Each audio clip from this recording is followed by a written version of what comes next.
Sir, new subs here. Ask ko lang, pag dual storage design, naka 1TB HDD ako, tapos yung isa wala pa. Bibilis ba yung laptop pag nilagyan ko ng OS?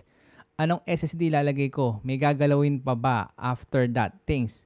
Okay, unang tanong, bibilis ba ang laptop pag nilagyan ko ng SSD? Yes, bibilis yung laptop mo kapag yung OS mo nasa SSD dahil mas mabilis yung read and write speed ng SSD compared sa hard drive. Ang next question mo, anong SSD ilalagay ko? Meron tatlong klase ng SSD. Merong SATA SSD, yun yung common na SSD, yung mga medyo lumang laptop, pwede ito. Pangalawa, yung M.2 na SSD. Pangatlo, yung NVMe na SSD.